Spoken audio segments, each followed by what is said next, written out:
Aujourd'hui, dans l'atelier du jardin, on va vous présenter une bordure en saule, donc en saule tressée, qu'on va réaliser devant vous. Donc pour poursuivre, on va commencer par faire l'implantation des piquets qui viendront tenir l'ensemble de notre bordure. Donc pour ce faire, une petite coupe sera réalisée en biseau pour capter un maximum l'humidité du sol, tout en pensant à le faire juste en dessous d'un œil pour avoir une implantation au maximum de ce végétal. Donc pour ce faire, nous allons réaliser des trous où nous les enfoncerons d'une quinzaine de centimètres. Pour faciliter la chose, un guide sera nécessaire, donc pour avoir un écartement maximum de 25 cm pour les tenir le mieux possible.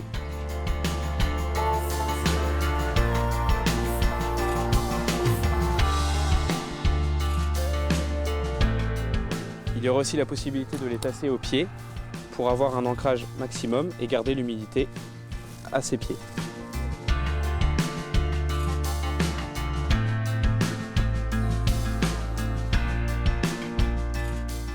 Donc pour continuer, on va commencer à tresser, donc même principe. On va réaliser une coupe en biseau donc pour capter l'eau et avoir un enracinement au maximum, près d'un bourgeon.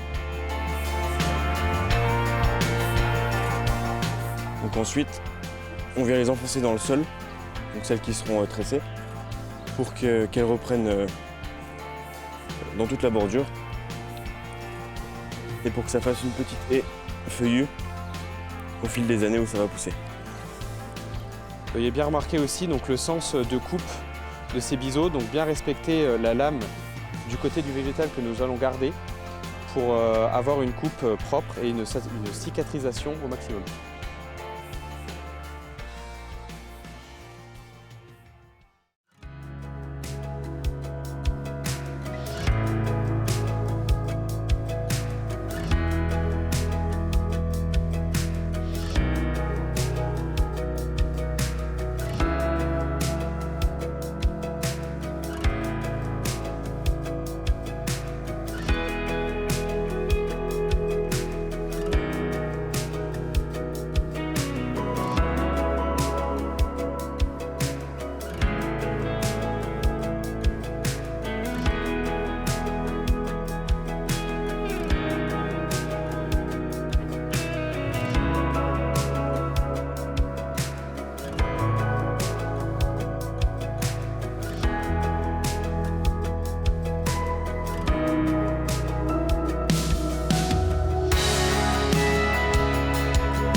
Si toutefois un écart venait à apparaître durant cette réalisation, il y a la possibilité de positionner de la maille biodégradable qui ne gênera pas le développement de cette plante tout en gardant un esprit naturel et qui sera décomposé durant les premières années.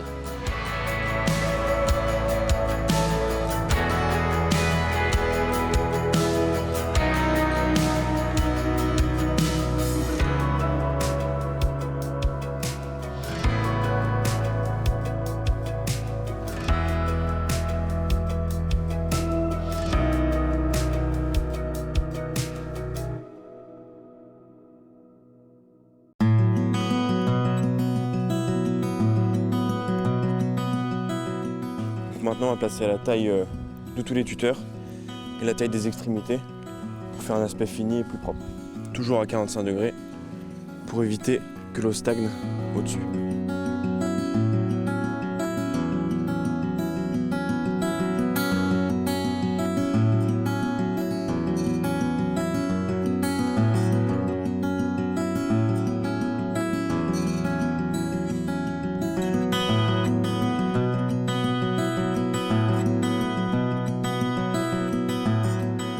Et du coup, pour finir, un petit coup de griffe, ce qui permettra l'infiltration de l'eau au maximum, ce qui est le plus avantageux pour cette ruée.